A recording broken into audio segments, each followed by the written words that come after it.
ಕಾಲಿಲ್ಲದ ಹಲ್ಲಿಗೆ ಪ್ರೀತಿಯೇ ಶಕ್ತಿ, ಸಹನಾ ಮೂರ್ತಿ ಸಂಗಾತಿ.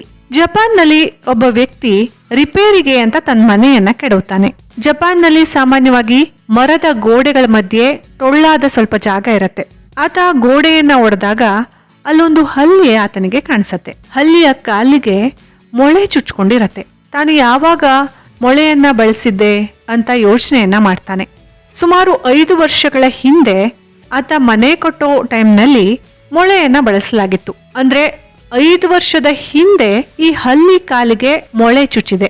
ಇಷ್ಟು ವರ್ಷ ಗೋಡೆ ಮಧ್ಯೆ ಇರುವಂತಹ ಕತ್ಲಲ್ಲಿ ಸ್ವಲ್ಪನೂ ಅಲುಗಾಡ್ದೆ ಅದು ಹೇಗೆ ಬದುಕ್ತಾ ಇದೆ, ಅದು ಏನ್ ತಿನ್ನತ್ತೆ, ಇಷ್ಟು ವರ್ಷ ಹೇಗೆ ಜೀವಂತವಾಗಿದೆ ಅಂತ ತಿಳ್ಕೊಳ್ಳೋ ಕುತೂಹಲ ಆತನಿಗೆ ಮೂಡತ್ತೆ. ಅಲ್ಲೇ ಸ್ವಲ್ಪ ಹೊತ್ತು ಕಾಯ್ತಾನೆ. ಆಗ ಇನ್ನೊಂದು ಹಲ್ಲಿ ಆತನ ಕಣ್ಣಿಗೆ ಬೀಳತ್ತೆ. ಆ ಹಲ್ಲಿಯ ಬಾಯಲ್ಲಿ ಆಹಾರ ಇರತ್ತೆ. ಅವನು ದಿಗ್ಭ್ರಮೆಗೊಳ್ತಾನೆ.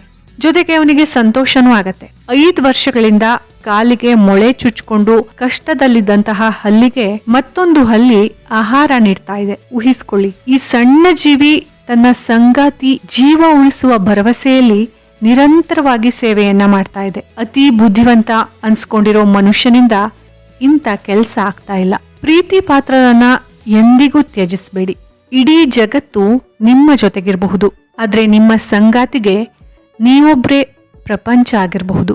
ಆತುರಕ್ಕೆ ಬಿದ್ದು ಒಂದು ಕ್ಷಣದಲ್ಲಿ ನೀವು ಮಾಡೋ ತಪ್ಪು ಜೀವನ ಪರ್ಯಂತ ಪರಿತಪಿಸುವಂತೆ ಮಾಡುತ್ತೆ. ಒಡೆಯೋಕೆ 1 ಕ್ಷಣ ಸಾಕು. ತಯಾರಿಸೋಕೆ all in one media Kannada ಕತೆ ಯೂಟ್ಯೂಬ್ ಚಾನೆಲ್ ಅನ್ನ ಸಬ್ಸ್ಕ್ರೈಬ್ ಮಾಡಿ, ಲೈಕ್ ಮಾಡಿ, ಶೇರ್ ಮಾಡಿ.